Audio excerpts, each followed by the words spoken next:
Hi, I'm Eva Marie Perez, and this is my story about how and why I became a teacher.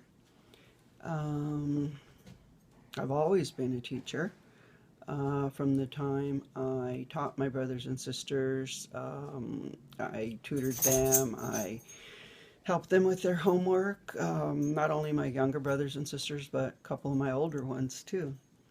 When I was a teenager, I taught my cousins how to tie their shoelaces. I taught them how to read. Um, Taught them lots of things. And then when I became a young mother of three, there was a lot of teaching going on then. And the kids were really bright and they really wanted to know a lot. And I taught them all that I could, but I knew that having only a high school diploma, I did not have enough education to even keep up with my kids. So I decided that I needed to go to school.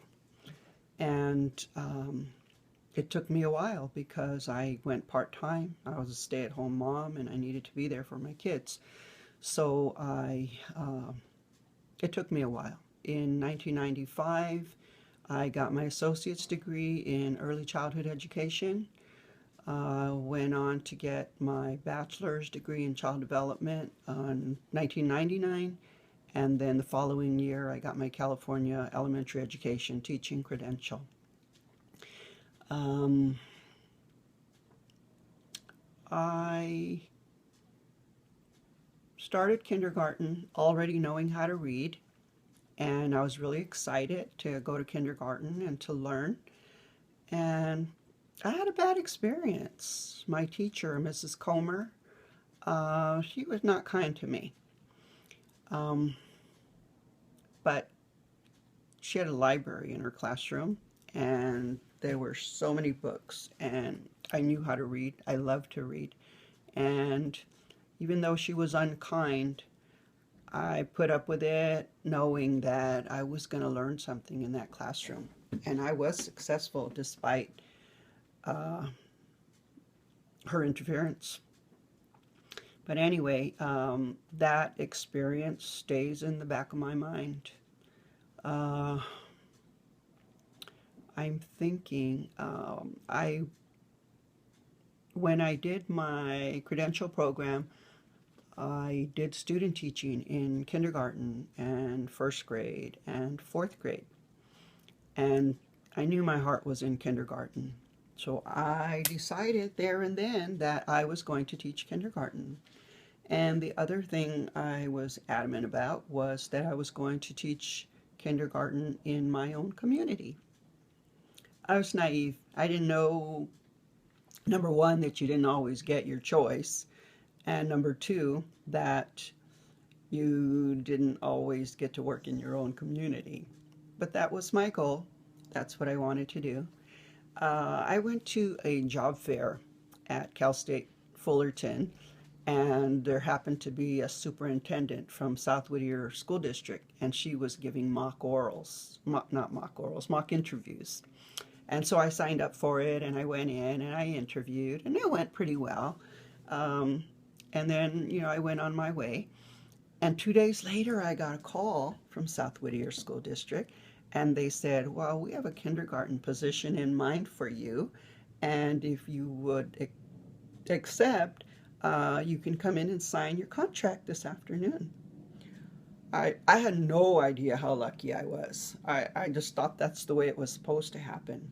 So, of course, I went in, I signed my contract, and I was happy. I was going to teach kindergarten, and I was going to do it in my own community.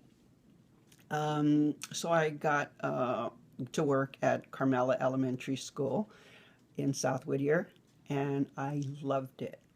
I knew that with the child development background, it was up to me to build that foundation for each child in their fine motor skills, in their small muscle skills, listening skills for stories and music and songs, uh, and so much more. There's so much development that needed to take place in kindergarten.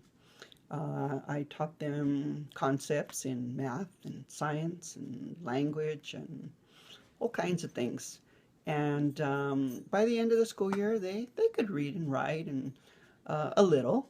They knew their letters, they knew their numbers, and so I was happy. And first grade teachers always thanked me for getting those kids ready for first grade, so I knew I was on the right track. Anyway, I did all these things. I worked in schools to where my kids went to school, and um, I got a job as an instructional assistant in a middle school, and I taught international kids. And I did a really good job. I'm very proud that I was instrumental in helping those kids transition and learn English and, and move back into the regular classroom. It was really good, really good. I like that.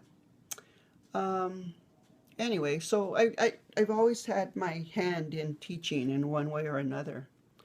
But in closing, I want to go back to my kindergarten teacher, Mrs. Comer. She had white hair, pink cheeks. She looked grandmotherly, but she wasn't anything like my grandma. She smiled at the other kids and almost seemed like a pleasant person. I don't know why she treated me differently. I don't know why she spoke to me harshly, but I knew that she could teach me things that I couldn't learn at home, and that fact alone is how she earned my respect. It was very exciting for me to go to kindergarten, to be able to choose books to read. Um, and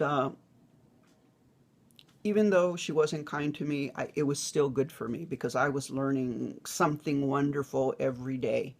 And it was worth it to me to put up with, the ugliness because I was learning a lot of things.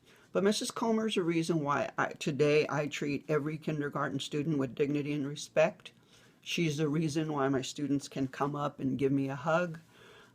She's the reason why, regardless of ethnicity or socioeconomic standing, every one of my students has a place in my heart. My students have a safe and caring place to learn, and I can almost guarantee that they're going to love learning. So right now, I just want to thank Mrs. Comer for helping me to become the kindergarten teacher that I am today. Thank you.